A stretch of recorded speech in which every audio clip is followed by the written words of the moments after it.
अस्सलाम वालेकुम स्टूडेंट्स। आज का जो हमारा टॉपिक है वो है ग्रोथ रेगुलेटर्स। ये बहुत इंपॉर्टेंट चैप्टर है बेसिक फार्माकोग्नोसी में एंड इसमें ये है कि हमने बताना होता है कि ग्रोथ रेगुलेटर्स या प्रमोटर्स कौन से होते हैं, कौन से ऐसे प्रमोटर्स हैं प्लांट के अंदर जो इसकी ग्रोथ को रेगुलेट करते हैं और कौन से ऐसे हैं जो इसकी ग्रोथ को इनहिबिट करते हैं। और फिर एक अच्छे जो रेगुलेटर्स हैं उनकी प्रॉपर्टीज़ क्या होती है, और फिर हमने डिस्कस करना है कि इनके कौन कौन से रेगुलेटर्स हैं, कौन से जो है वो इनहिबिटर्स हैं और इनके क्या काम हैं। तो सबसे पहले हम इसकी डेफिनेशन करते हैं। तो रेगुलेटर जो है ये ऐसे ऑर्गेनिक कंपाउंड्स होते हैं जो कि नेचुरल हो सकते हैं और सिंथेटिक भी हो सकते हैं। ये क्या करते हैं कि ये जो है वो प्लांट की जो फिजियोलॉजिकल प्रोसेस हैं जो प्लांट के अंदर ऑन गोइंग हैं, जो प्लांट के अंदर हो रहे हैं, उनकी जो है उनको ये कंट्रोल कर सकते हैं, उनको ये मॉडिफाई कर सकते हैं।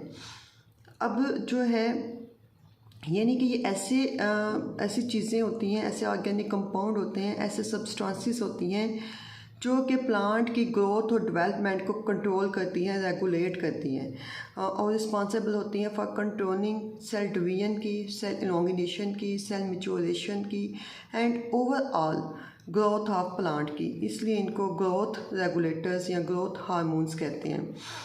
यानी कि ऐसे सब्सटेंस होते हैं जिनको कंप्लीट जो सारे आपस में मिल जाएं तो प्लांट्स की जितनी भी ग्रोथ से रिलेटेड प्रॉपर्टीज़ हैं या रिक्वायरमेंट्स हैं उसको पूरा करते हैं।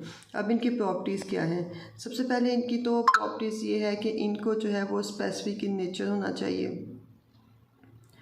इसके बाद इनको जो है बेसिकली जितने भी ग्रोथ रेगुलेटर्स हैं इनको हमेशा लो कंसंट्रेशन में यूज़ करते हैं। हाई कंसंट्रेशन में यूज़ करें तो ये फिर इनमें से कुछ ऐसे हैं जो कि ऐसा किलर या एज ए पेस्टिसाइड के तौर पे यूज़ होते हैं, इसलिए इसको लो कंसंट्रेशन में यूज़ करते हैं। और ये कि ये रिस्पॉन्सिबल होते हैं सेल डिवीजन के, सेल लॉन्गिनेशन के, सेल मैच्योरेशन के, सेल डिफरेंशिएशन के, डेवलपमेंट ऑफ ऑर्गन के, ऑर्गेनोजेनेसिस, डोरमेंसी के, प्लांट सेंसिनेस यानी कि प्लांट की एजिंग का क्या प्रोसेस है, या time period between the maturation and death of plant, इसको हम कहते हैं प्लांट सेंसिनेस।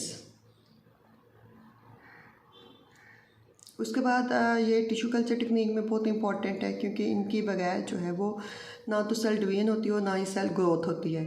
इसके अलावा ये सेकेंडरी मेटाबॉलाइट्स को प्रोड्यूस करते हैं और रिस्पॉन्सिबल होते हैं कि उनकी क्वांटिटी को भी जो एक्टिव कॉन्स्टिट्यूएंट्स हैं उनकी क्वांटिटी को भी इंक्रीज़ कर दें। अब डिफरेंट प्लांट के अंदर डिफरेंट ग्रोथ रेगुलेटर्स हैं। आपके जो सिलेबस है फार्माकोग्नोसी का 3rd सेमेस्टर का, उसमें 3 जो हैं वो रेगुलेटर्स हैं और 1 इनहिबिटर है, जिसमें ऑक्सन, गैब्रिलियंस, साइटोकाइनिन्स और जो इनहिबिटर है वो है अब्सिसिक एसिड। अब ओवरऑल कि इनके क्या मेजर फंक्शंस हैं, ये क्या फंक्शन प्रोड्यूस करते हैं उसको हम डिस्कस करते हैं। तो सबसे पहले ये अब्सेशन काज कराते हैं। अब्सेशन का मतलब यह है कि जो प्लांट के ऊपर यानी कि जब प्लांट्स के पार्ट या उसके किसी भी लीफ ने या कोई किसी भी पार्ट ने, फ्रूट ने, फ्लावर ने ड्रॉप आउट होना होता है तो उसको ये करवाते हैं, और कुछ ऐसे होते हैं जो इसको इनहिबिट कराते हैं। उसके बाद रैपनिंग का यही है कि फ्रूट्स को ये रैपनिंग करवाते हैं, उसको सॉफ्ट बनाते हैं, पैलेटेबल बनाते हैं। फ्रूट जो है वो स्वीटर हो जाता है, less green and softer as it ripens. इसमें फ्रूट को सेट करते हैं, कुछ जो है वो लीफ को एक्सपेंशन कराते हैं, कुछ जो है प्लांट सेंसिनेस करवाते हैं। डोरमेंसी जो है, डोरमेंसी क्या है कि ये ऐसा टाइम पीरियड होता है जिसमें प्लांट की जो ग्रोथ है वो अरेस्ट हो जाती है, इनके प्लांट उसमें ग्रोथ नहीं करता। तो वो प्लांट जो है ये अपने हिसाब से डिसाइड करता है कि उसकी जो क्लाइमेट है वो कैसी है। अगर वो अनफेवरेबल क्लाइमेट है तो उसमें वो सर्वाइव नहीं कर सकता, तो प्लांट ने अपनी स्ट्रेटजी रखी होती है कि वो डोरमेंसी में चला जाता है। डोरमेंसी कुछ हार्मोन्स या रेगुलेटर्स ऐसे हैं जो डोरमेंसी को ब्रेक डाउन करते हैं, ठीक है। और बहुत इंपॉर्टेंट है डोरमेंसी को ब्रेक डाउन करना, जिसमें बेरीज, ग्रेप्स, एप्पल, पीच और कीवीज आते हैं। समटाइम हम जो है सिंथेटिकली भी इसको जो है वो स्टिमुलेट करते हैं, जिसमें हम हाइड्रोजन साइनामाइड यूज़ करते हैं सेल डिवीजन के लिए और प्लांट की जो डोरमेंट्स प्लांट है उनकी ग्रोथ के लिए। इसके अलावा ये फ्रूट की अब्सेशन कराते हैं, फ्रूट राइपनिंग करवाते हैं। प्लांट सेंसिनेस क्या होता है कि ऐसे प्लांट्स जिनमें एजिंग का प्रोसेस शुरू हो जाता है, और ये सब में होता है तो उसको प्लांट सेंसेंसी कहते हैं। और ये जो है ये उसको जो है उसमें हेल्प करते हैं, ग्रोथ रेगुलेटर्स जो है। इसके अलावा ये रूट को इनिशिएट करते हैं, सीड को जर्मिनेशन करते हैं और स्टेम को लॉन्गिनेशन करते हैं। फर्स्ट जो है वो हम डिस्कस करते हैं ऑक्सन। ऑक्सन जो है क्लास बहुत इंपॉर्टेंट है, बहुत ज़्यादा इंपॉर्टेंट है, तो इसको हम डिस्कस करते हैं। ऑक्सन जो है ये सबसे पहला ग्रोथ रेगुलेटर्स है जो डिस्कवर हुआ था। और अगर हम इसकी डिस्कवरी देखें तो ऑक्सन को जो है अब A-B इसके नाम आ चुके हैं, लेकिन सबसे पहले इसको डच वर्कर ने 1931 में ह्यूमन यूरिन से डिस्कवर किया था। इसके अलावा ये सीरियल जितने भी प्रोडक्ट्स होते हैं, वीट, बार्ली, राइस, सीरियल्स जितने भी हैं उसमें पाया जाता है। इंडोल एस्टिक एसिड, अगर हम इसकी केमिस्ट्री देखें तो ये इंडोल एस्टिक एसिड है जो कि एक अल्कलॉइडल नेचर है। इसका जो नेचर है, ये जो ऑक्सन होता है ये हमेशा प्लांट्स की जो ग्रोइंग रीजन्स हैं वहाँ पे बनता है। और ये बनता किससे है? ट्रिप्टोफैन से, अमाइनो एसिड से, क्योंकि ये सेकेंडरी मेटाबोलाइट्स को भी प्रमोट करते हैं और बेसिकली अल्कलॉइड्स है, तो ये इसकी नेचर जो है वो अमाइनो एसिड से सिंथेसिस होती है। तो जो नेचुरली है वो इंडोल एस्टिक एसिड है, एस्टोनाइट्रल है और इंडोल पायरुविक एसिड है। इसके अलावा कुछ जो है ये जो है यहाँ पे भी ये लिखा हुआ है कि इंडोल एस्टिक एसिड इसका मेजर प्रिकर्सर है और ये सारे अमाइनो एसिड ट्रिप्टोफैन से बनते हैं जो इनका चीफ सोर्स है। और इसके अलावा सिंथेटिक हैं जिसमें इंडोल 3 ब्यूटेरिक एसिड है, नेफ्थालीन 1 एस्टिक एसिड है, 2,4 डाइक्लोरोफिनॉक्सी एस्टिक एसिड है, 2,4-D जो कि एक पेस्टिसाइड है। ये मैंने पहले भी कहा था, अगर इसको हाई कंसनट्रेशन में यूज़ करें तो ये एज ए वीड किलर के तौर पर या पेस्टिसाइड के तौर पर यूज़ होती है। सिंसिस किस तरह से होती है कि इनकी सिंसिस जो है वो ट्रिप्टोफैन से होती है, अमाइनो एसिड से। ग्रोइंग रीजन जो प्लांट्स का होता है क्योंकि उसमें एंजाइम सिस्टम होता है, तो ऑक्सन और जो है साइटोकाइनिन या गर्बेलियंस, ये सारे ही ग्रोइंग रीजन जो है जहाँ पे एंजाइमेटिक सिस्टम होता है प्लांट का, वहाँ पे प्रोड्यूस होते हैं।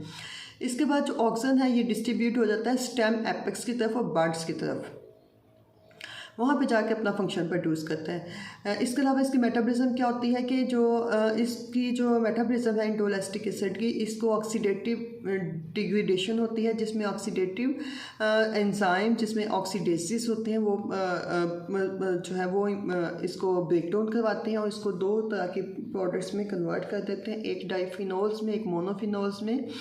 मोनोफिनॉल्स के एग्जांपल है पैराक्यूमेरिक एसिड और डाइफिनॉल की एग्जांपल है caffeic acid, chlorogenic acid. Storage क्या है कि ये प्लांट के अंदर स्टोरेज किस फॉर्म में होता है कि ये जो ग्लाइसिन और स्पार्टिक एसिड है ये इसके साथ कॉन्जुगेट बनाती हैं और इसको इनएक्टिव फॉर्म में स्टोर करती हैं और जब ये हमें रिक्वायर्ड होता है तो एक्टिव फॉर्म में कन्वर्ट होता है। तो एक्टिव फॉर्म के लिए इसकी डिग्रेडेशन होती है जिसके लिए इसको ऑक्सीजन चाहिए होती है और हमने पहले भी बताया कि ऑक्सीडेसिस जो है इसमें इसको डिग्रेड करवाते हैं। और जब ये इसकी एक्टिव फॉर्म बनती है तो कार्बन डाइऑक्साइड जो है रिलीज़ होती है। अब इसके फंक्शन क्या हैं, तो ये सबसे पहले जो है एडवांटेजेस रूट्स जो है उनको डेवलप कराता है। चूँकि ये ऊपर हिस्से में बनता है तो इसका फंक्शन जो है वो लो हिस्से में है, यानी कि रूट्स पे है, तो रूट्स की ये ग्रोथ करवाता है। ठीक है, आपने अक्सर देखा होगा हम कुछ रूट्स को ग्रो करवाते हैं और वो किसी प्लांट्स के रूट्स को ग्रो करवाते हैं, वो डेवलप होकर एक प्लांट बना देती हैं, तो उसमें जो फंक्शन होता है वो ऑक्सीजन का होता है। एपिकल डोमेन्स का आता है। एपिकल डोमेन्स ये होता है कि प्लांट का जो लेटरल बर्ड्स हैं उनकी ग्रोथ होती रहती है और जो अपर वाली बर्ड्स हैं उनकी ग्रोथ जो है वो इनहिबिट हो जाती है, यानी कि जो मेन सेंट्रल है वो डोमिनेट होती है दूसरों पे। आपने अक्सर प्लांट्स ऐसे देख रहे होंगे जो इक्वल होते हैं, बिल्कुल ऊपर से कटिंग हुई होती है और वो सेम एक जैसे होते हैं, तो उसमें जो जो लेटरल बर्ड्स होती हैं उनकी ग्रोथ जो है वो करवाता रहता है एपिकल डोमेन्स।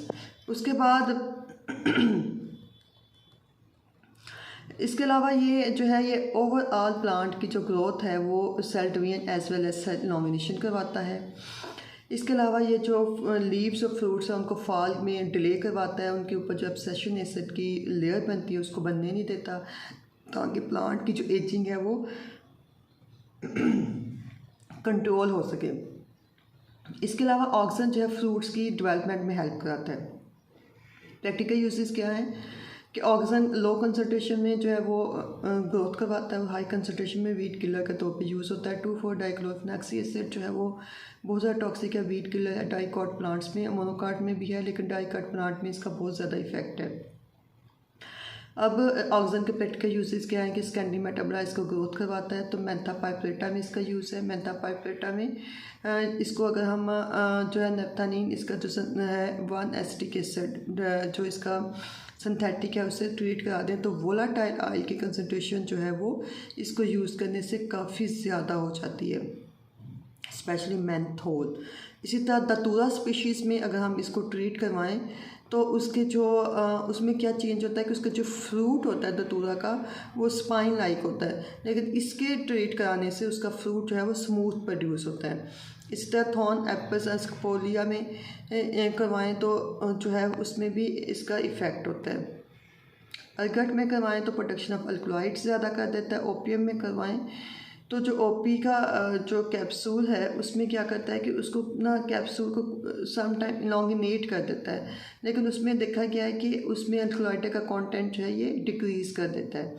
तो क्लास आज का लेक्चर जो था वो इतना ही था। नेक्स्ट हम लेक्चर में मिलेंगे इंशाल्लाह अगली वीडियो के साथ, जिसमें हम इसके जो है वो दूसरे ग्रोथ रेगुलेटर्स को डिस्कस करेंगे। अल्लाह हाफिज़।